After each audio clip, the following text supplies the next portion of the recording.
আসসালামু আলাইকুম সুপ্রিয় দর্শক, আশা করি সবাই ভালো আছেন।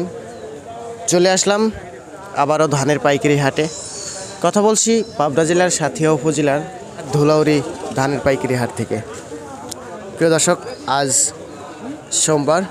তো প্রিয় দর্শক, আমরা বাজারে এসে যেটা দেখতে পাচ্ছি, আজকের বাজার দরে ধানের আমদানি অনেকটাই কম। আর সেক্ষেত্রে দামটা কেমন আছে সেটা অবশ্য জানবো সরাসরি ব্যবসায়িক ভাইয়ের সাথে কথা বলে। আসসালামু আলাইকুম ভাই। ওয়ালাইকুম আসসালাম ভাই।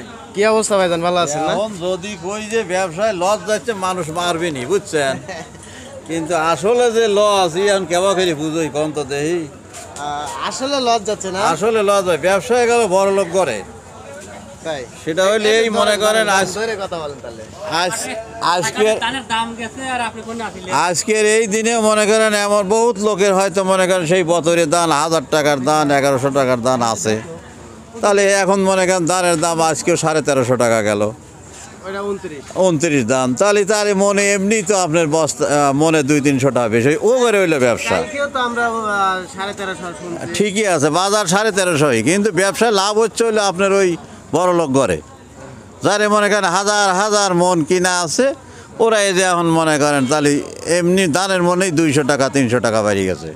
তাছাড়া আমারে মনে করেন লস, এই দাম বাড়লেই লস, কমলেই লস, কারণ ওই যে আমার দিন আইনে দিন খাওয়া, আমার বাজারের সাথে ফেভার নাই, বুঝছেন? গাড়ির তো যখন যাবো হচ্ছে তখন তো বেচতেছে, বাড়ির তো করে তোমার এখানে একই রেট ইয়ে নাই।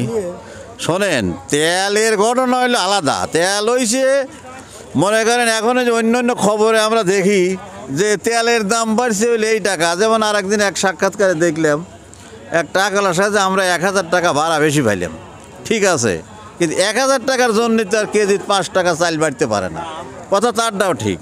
কিন্তু ওই খালি এই তেলের দামের সাথে তো এই দাম না, দেখেন প্রত্যেকটি জিনিসই মানে কেবা করে বাইরে যাচ্ছে, টেরি পাওয়া যায় না, তাহলে যেটা কিনবে যাচ্ছে সেটারই দাম বেশি, বুঝছেন? গম থেকে উঠেই শোনা যাচ্ছে দাম বেশি। যেমন মনে করেন সাধারণ সামানের দাম বাড়িয়ে কত হয়ে গেছে, তাহলে এই যে খালি যে গাড়ি ভাড়া 10 টাকা বাড়লে তার এত বাড়ে না। আর এছাড়াও মনে করেন আমাদের পাবলিকেরও একটা দোষ আছে, সেই দোষটা হলো আতঙ্ক। যখন দেখবেন বাজার একটু বাড়ে, তখন এত খরিদ্দার কমতে না আসে নিজেরাই বোঝা যায় না। যদি এক মাসে একখান লাগে, আইসে কবি আমাকে 5 খান চাউল দেও, চাউল দিয়েই করছি কে, ওরাও যে মনে করবেন যে আর তো পাওয়া যাবেন না, বুঝছেন? এই নানান কারণে এই সব কীর্তিকলাপগুলো ঘটতেছে। তাছাড়া দেশে এমন অভাব পড়ে যায় না একদিনই যে দেশে দিন সব উঠে গেছে, এটা কিন্তু না যে না একবারে ফুরো গেছে। এই কালকে ছিল 1200 দান, আজ আছে 1400, একদিনে কি সারা দেশের সব কিছু ফুরো গেছে তা না। হ্যাঁ, 1400 টাকা বাজার গত হাটে ছিল, কিন্তু আজ 2 দিন আবার একটু কম। আজকে মোটামুটি আপনার 1360 টাকা, 1360 টাকা উপর বাজার গেছে। হ্যাঁ, 28, 29, 50, 60 এইরকমই সমসাময়িক বাজারে। জিরে কাটারি মিনিকেট আজকে নাই, আমদানি নাই, তা মোটামুটি 1400 তো ছিলই, এখন মোটামুটি 1500 দর হয়তো 1480 অথবা 1500 মোটা দান। আজকে আপনার তা 1200 টাকা বাজার গেছে। হয় খুব কম, আজ হাট ভালো হয় নাই, বৃষ্টি হয়েছে তো হাটে দাম, গত হাটের তুলনায় আজকে শিখি পারছে না।